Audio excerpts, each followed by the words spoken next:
sermon title is, we are going to sermon number 2, is called The Priest of the House.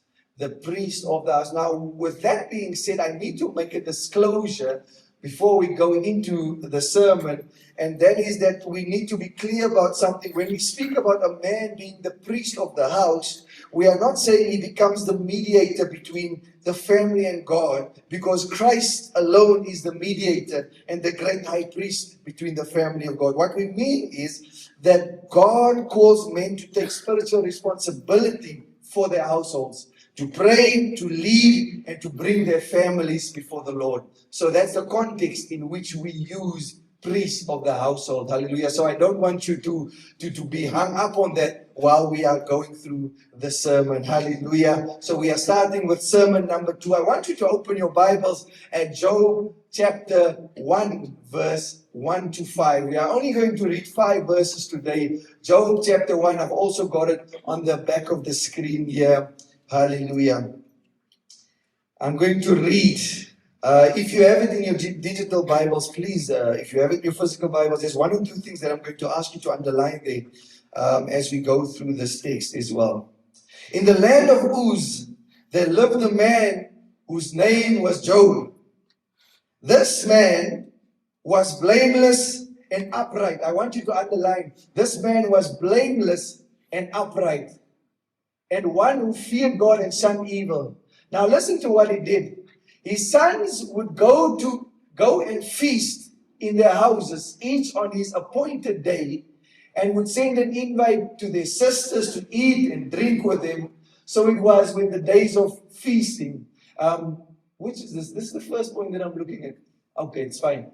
Let me read from my notes here. He had 7 sons and 3 daughters, and he owned 7,000 sheep, 3,000 camels, 500 yoke of oxen, 500 donkeys, and had a large number of servants. He was the greatest man among all the people of the East. Then we come to the passages behind. His son used to hold feasts in their homes on their birthdays, and they would invite their 3 sisters to eat and drink with him. When the period of feasting had run its course, Job would make arrangements for them to be purified. Early in the morning, he would sacrifice a burnt offering for each of them, thinking, perhaps my children have sinned and cursed God in their hearts. This was Job's regular custom. I want you to look at the first few verses here. I just want to show you who Job was. He had 10 children. He had 3,000 camels, 500 yoke of oxen, 500 donkeys, a large number of servants. He was the greatest man among all the people in the East. Most men measure success by what they can build or what they have built. A successful career. We measure success by having a successful business. We measure success by having a successful ministry, a successful reputation. And there's all these things that we as men have been conditioned by the world to say that if you have these things, you are successful. And while none of these things are wrong, the Bible presents us with a man whose greatest achievement was neither his wealth, it was neither his status, it was neither his influence. It was something completely different, and we are going to explore that today. His name was Job. When we first meet him, we discover, as we read in the text, that he was one of the wealthiest and most respected men of his generation. Job was not a poor guy, financially poor. The Bible explains that he was one of the wealthiest and respected men. He had a large family because he could afford a large family.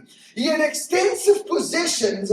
He had enormous influence. And so by every earthly standard, we see that Job is a very successful man. By standard of the earth. Yet the Holy Spirit draws our attention to something else when we look at the story of Job. Before his suffering, before his losses, before his famous questions, we see a materially successful man rising early in the morning to go and intercede and pray for his family. Usually we see in our life that the more materially successful people become, the less they become available to the things of God. Then we use excuses like, I am too busy, business was calling, I needed to do this so I can give money to the church. We see this. Job understood something many men struggle with today to understand today. The first responsibility of a godly man is not merely to provide for his household, but to stand in front of God on behalf of his household. We live in a world where many men are willing to work for their families, but few are willing to pray for them. We leave that to the women. It's their job. Job gives us a picture of what spiritual leadership in the home looks like. Last week in Ezekiel chapter 22, we heard God searching for a man who would stand in the gap. This week we move from God's search for a man to a man who answered the call. Today's question is not simply where are the men? The question is, what kind of man is God looking for? Hallelujah. And the answer we will find in Job, in the first 5 verses of Job. Now, point number 1 we want to look at is that a godly man that leads himself before he leads his house. Let me see if I got it. There we go. Now we are on point. A godly man leads himself before he leads his house. The kind of man God is looking for is a godly man that leads himself before he leads his household. This could be a godly woman as well. Remember, if you are single mommy, then that sometimes you have to be the dad in the house as well. And this could be for you as well. So I'm not just singling out to the men as well. Whatever your situation, you can apply the word of God there. Job verses, the first 3 verses of Job. He was blameless. He had 7 sons, 3 daughters. He owned 7,000 sheep, 3,000 camels, 500 yokes of oxen, 500 donkeys, a large number of servants. He was the greatest man. We need to understand that the first thing the writer of Job records when he writes about Job in the first 3 verses is not that he was wealthy. It was not that he had 10 children or that he was influential. The first thing they say about him is that he was blameless and upright and feared God and shunned evil. Usually, in today's life, when we write about wealthy people, we write about their wealth first and then their character last.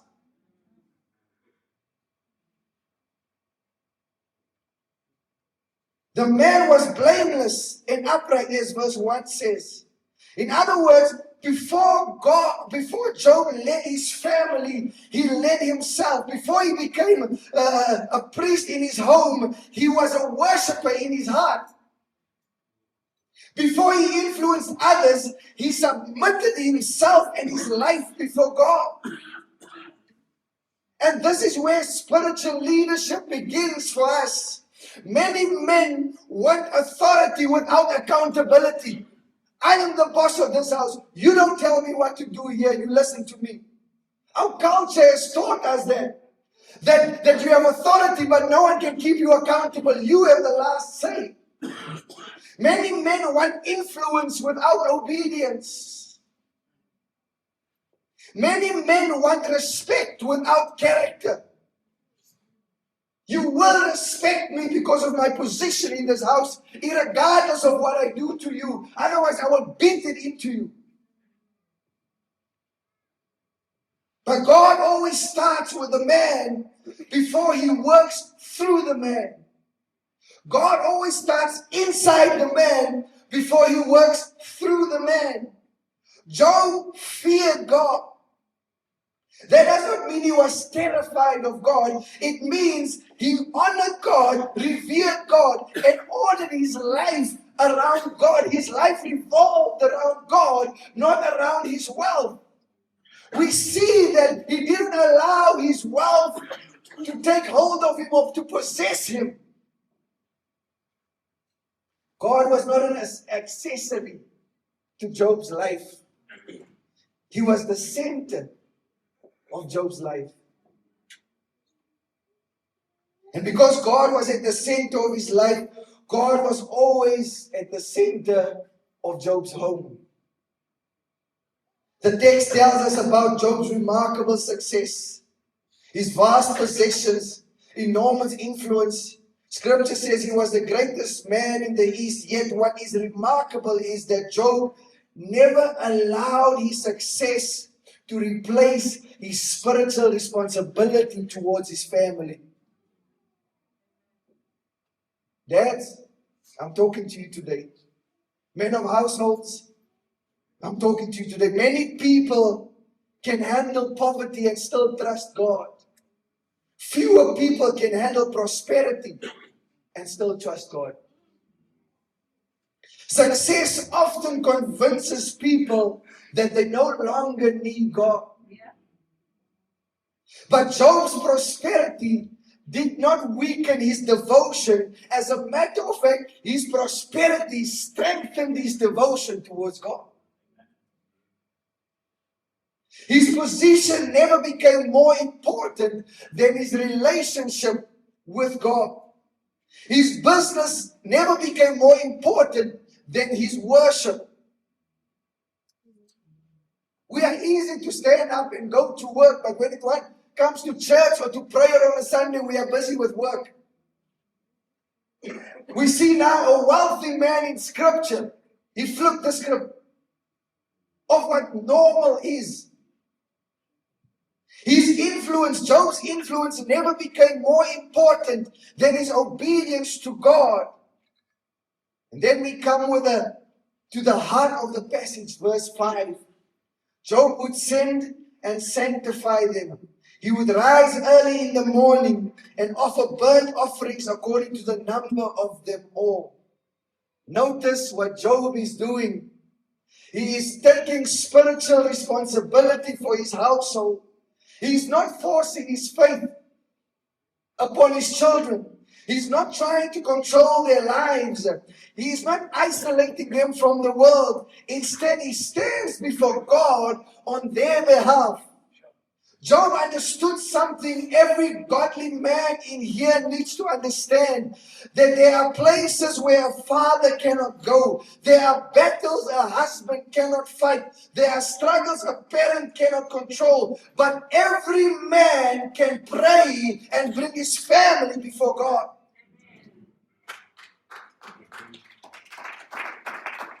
Every man can stand in the gap. That's why Job rises early, not because he is trying to earn God's favor for another business deal he is about to make, not because he was driven by fear, but because he loves his family enough to carry them into the presence of God. The greatest gift Job gave his children was not his wealth. I want to say this again. The greatest gift Job gave his children was not his wealth. The greatest gift he could give to them was to intercede for them and stand in the gap for behalf of them. The call of God upon men today is not merely to provide financially for your families. Provision matters. Protection matters. Leadership matters. But spiritual responsibility matters the most. In Midrand, many men leave early. They sit in traffic, they carry presents at work, they chase deadlines, they come home tired. They are working hard for their families and that matters. But Job reminds us that provision is not the whole calling of the man. A man can provide a roof and still neglect the altar. A man may give his children a house, an education, an inheritance for when he's not there. But if he never prays for them, he has neglected the most important responsibility God had entrusted to them. The first ministry of a godly man is not in this building, it is inside your home. Amen. And that ministry begins by taking spiritual responsibility before God. Let's continue to the next point, point number 2. The kind of man God is looking for today is a godly man that prays before there is a crisis. He prays, I want you to think about this. He prays before there is a crisis. He prays, I want you to think about this. We see this in this passage. When Job prayed, verse 5, when a period of feasting had run its course, Job would make arrangements. When they would have their feast, Job would make arrangements for them to be purified. In the early morning, he would sacrifice burnt offerings for each of them, thinking, perhaps my children have sinned. Underline that sentence in your Bibles. Perhaps my children have sinned and cursed God in their hearts. That's why he did that. He didn't know. He didn't know. He couldn't see. So perhaps my children had sinned and cursed God in their hearts. This was Job's regular custom, the Bible says. He regularly did that. Notice this. Job was not responding to a crisis. He didn't say, my children had sinned and cursed God in their hearts. Perhaps in case they did. I don't know if they did, but perhaps they did. There was no family emergency. There was no tragedy that had struck the family. No disaster. No child had wandered from God. No evidence of rebellion and sin is mentioned in the text. Everything appeared to be going well, and yet Job prayed. This is one of the great marks of spiritual maturity. Immature people pray when problems arrive. Now we want to fast. Now we want to pray. Now we want to seek God. Mature people pray before the problem arrives because prayer has become a lifestyle for these people. Job understood that spiritual leadership is not merely reactive. Spiritual leadership in the household is proactive. You pray before the problem arrives. He did not wait for the enemy to attack before seeking God. He sought God before the attack ever came. He did not wait until his children were in trouble. He covered them in prayer while they were still celebrating whatever they were celebrating. And this is why the text says that Job would rise every morning. When you will rise every morning, you are not praying occasionally. You are praying not yearly. This was not something you did when you felt emotional about it. The text concludes these 3 words. Job did it regularly. It was part of his life. It was his lifestyle. And so prayer was never an emergency measure. It was who he was. It was his first response. Many men treat prayer like a spare tire. You use it when you need it, when your other tires are flat. We only use it when everything else has failed. But Job treated prayer like the steering wheel. It guided everything else he did. Prayer, whether it was a business decision. He didn't ask his wife. We don't see him asking his wife to pray because he's going into a business meeting. He dealt with these things himself. The reality is that there are battles taking place in our homes that we cannot see with our natural eyes. There are temptations around us we do not know about.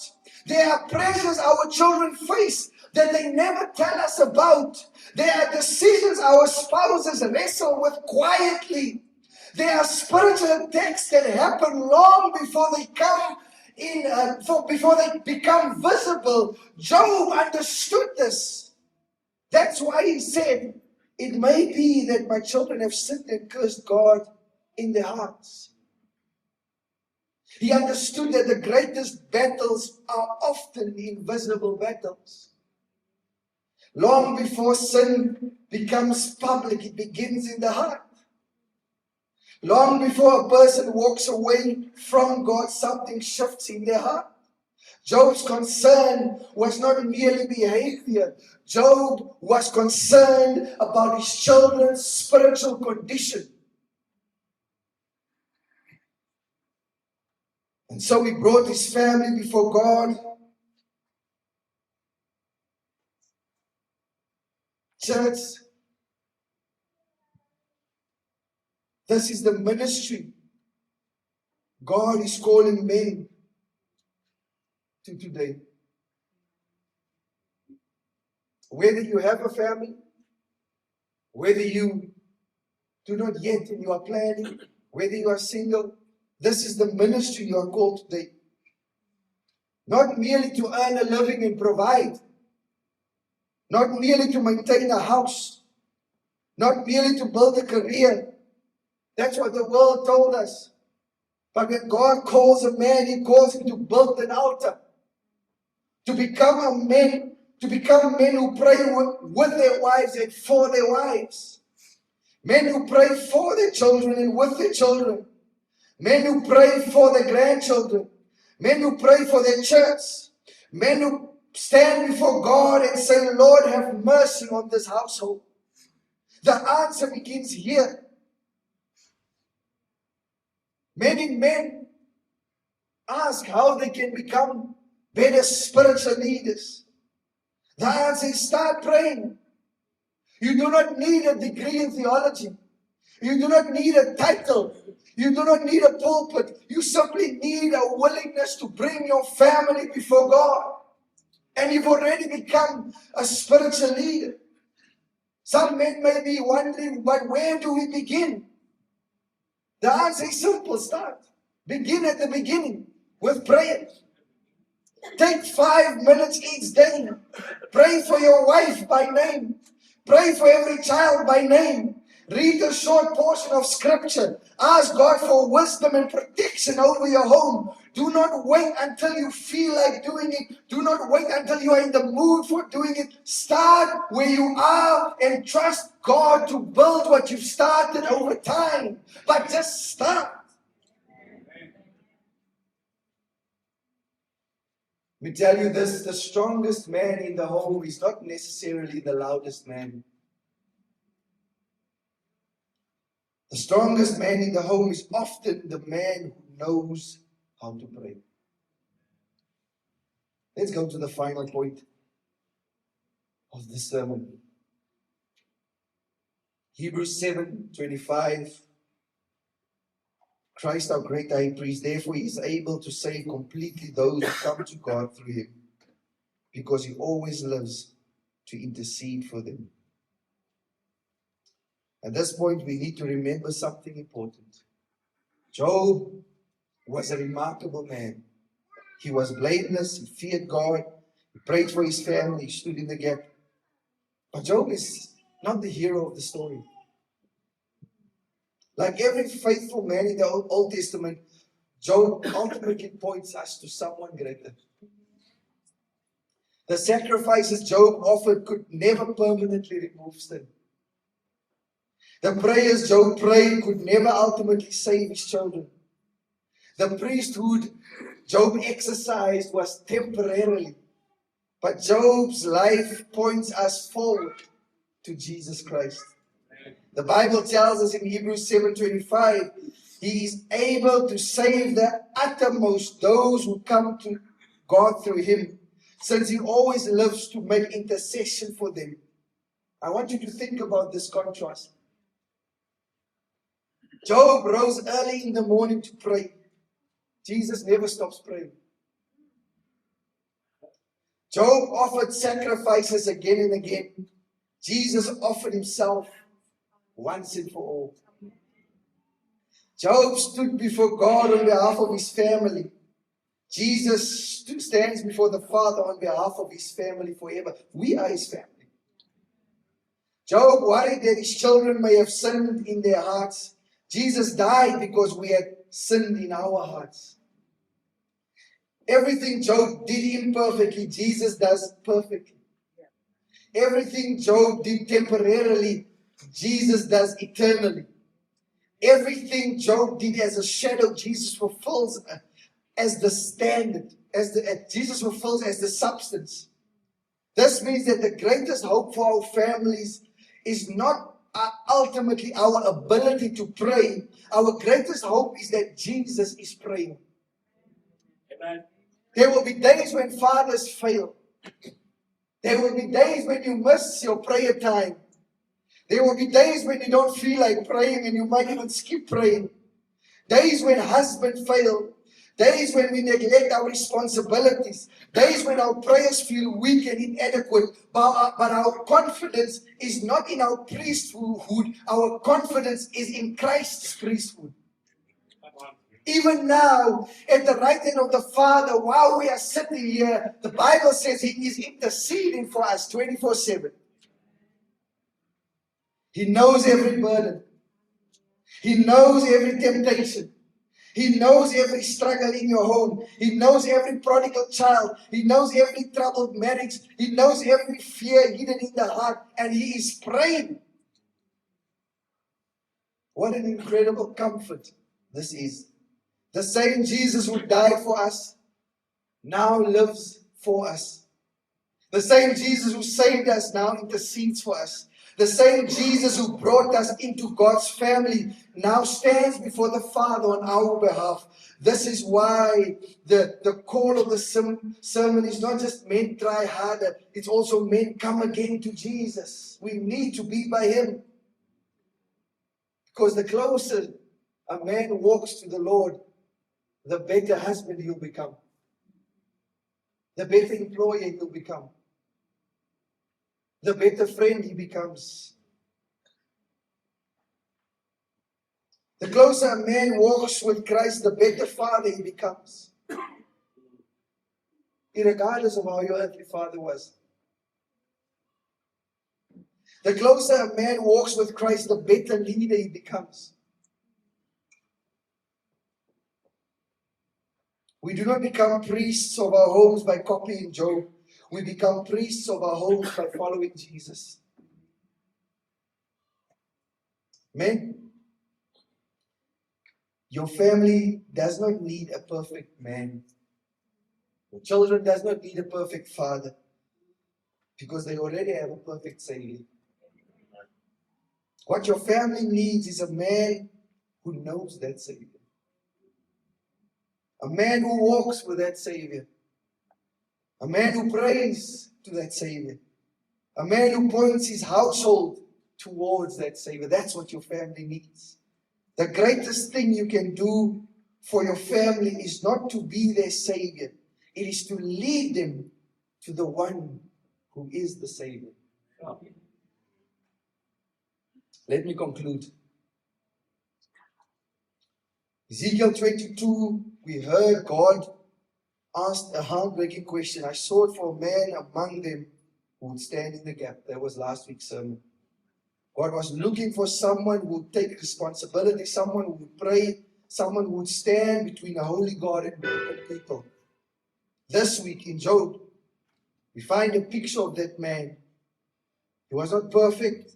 He was not a powerful king. He was not a famous prophet. He was just a man who loved God enough to bring his family before God. A man who understood that spiritual leadership begins on your knees. A man who rose early to pray. A man who took responsibility for the spiritual well-being of his household. And yet even Job points us beyond himself. Because the greatest priest is not Job. The greatest priest is Jesus.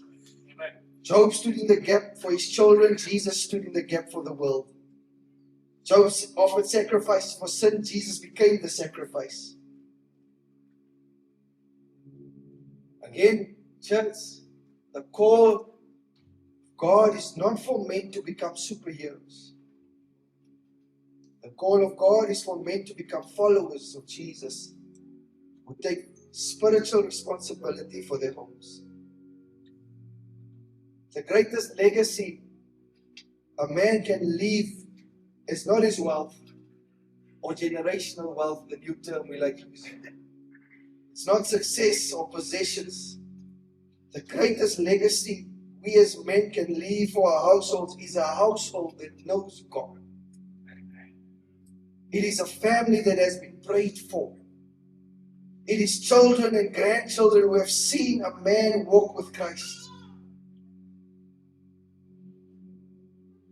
So the question is not whether God is still looking for men.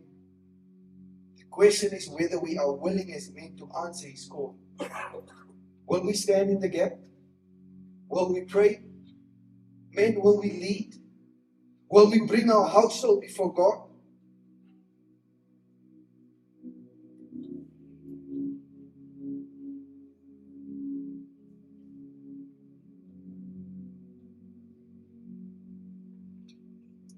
May we never said of our homes what was said in Ezekiel's day. I found no one.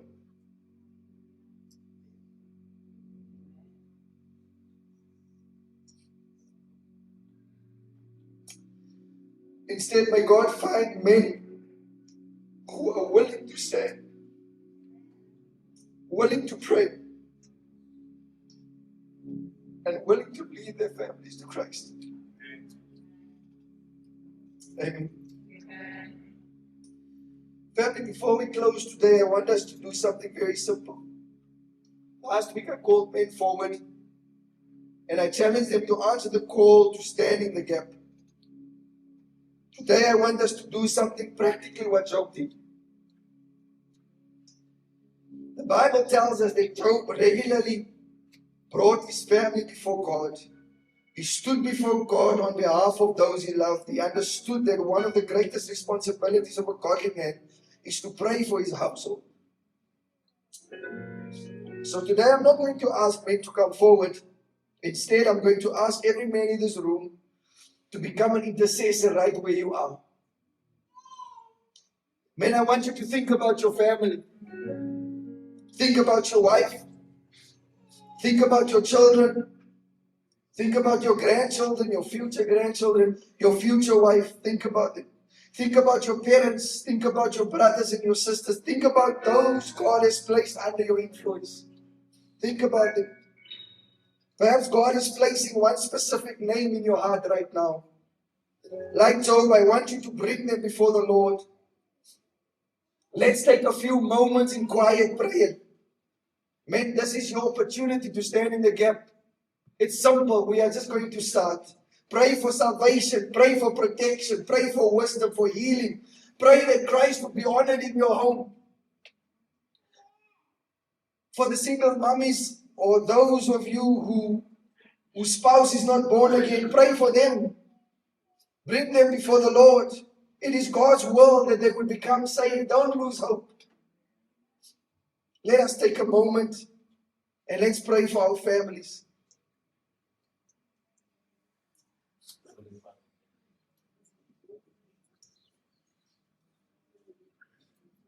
Amen.